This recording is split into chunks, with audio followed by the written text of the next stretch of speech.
ব্রাহ্মণবাড়িয়ায় দেখলাম কোরআনুল কারীমকে পুড়ে পা দিয়ে লাথি মেরে দিয়েছে। আরে যুবক বলতেছে কোরআনে সব মিথ্যে কথা।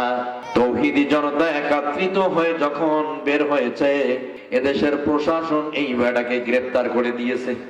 শুধু এখানেই শেষ না কিন্তু ভাই, ঢাকার মানিকগঞ্জের দিকে তাকান, গানের মাধ্যমে সূরা নাসকে নিয়ে ব্যঙ্গ করে কথা বলেছে।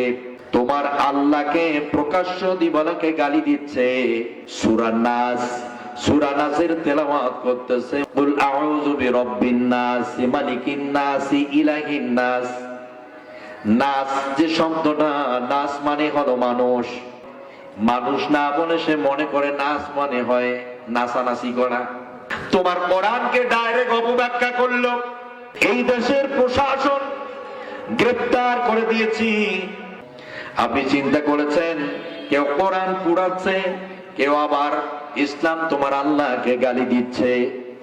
ভিন্ন দিকে কুমিল্লায় আর একটা জায়গায় দেখলাম আল্লাহকে অবমাননা, রসুলকে অবমাননা করার কারণে ব্যাপকলি জনসমুদ্র ফুঁসে উঠেছে, তার বাড়িতে আগুন লাগিয়ে দিয়েছে। পুড়ে দেওয়ার দরকার নাই ভাই, সে তো একটা অপরাধ করেছে, আপনিও এর সঙ্গে আপনিও অপরাধী হবেন। দেশের আইন আছে, আইনের হাতে তাদেরকে তুলে দেওয়া হোক, দৃষ্টান্তমূলক শাস্তির দাবি আমরা জানাবো। কথা বলে না কেন? যদি তাদের বিচার বাংলাদেশে না হয়, প্রয়োজনে আমরা গণ আন্দোলন করে তুলব, সেটাকে করাবার জন্য আমরা সরকারকে বাধ্য করে তুলব। মানুষ পারে না এমন কোন কাজ নেই এই পৃথিবীতে, কথা বলেন ঠিক কিনা? এত সমস্যা দেশে, কেউ কোরআন পুরায়, কোরআনে লাথি মারে, কেউ সূরা নাসকে অপব্যাখ্যা করে বোঝায়, কেউ তোমার আল্লাহকে প্রকাশ্যে গালি দেয়, আবার কেউ সহ্য করতে না পারার কারণে ইসলাম বিরোধীর বাড়ি পুড়িয়ে দেয়।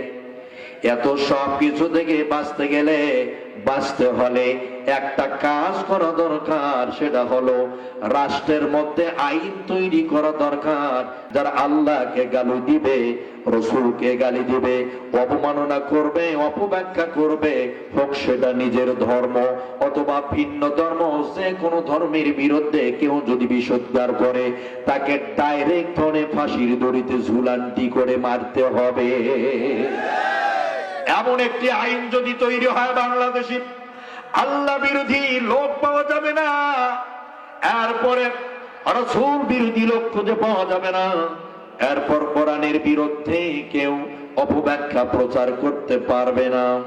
আমার প্রিয় ভাইয়েরা, এগুলোকে বন্ধ করতে গেলে একটাই সিস্টেম আছে, সেটা হলো কোরআনের সমাজ ব্যবস্থা চালু করা। তা না হওয়া পর্যন্ত কোনোদিন এগুলো থামবে না, কারণ এগুলো দিনের পর দিন বেড়েই চলেছে। কথা বলেন ঠিক কিনা?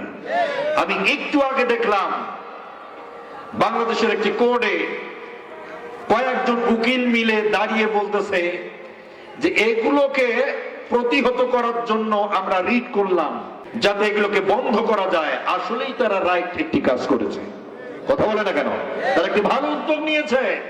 যে কোনো ধর্ম হোক, সেটা ইসলাম অথবা খ্রিস্টান অথবা হিন্দু বা সনাতন অথবা মজুসিয়াত, যে কোনো ধর্ম হোক না কেন, কোন ধর্মের বিরুদ্ধে কেউ বিষোদ্গার করতে পারবে না।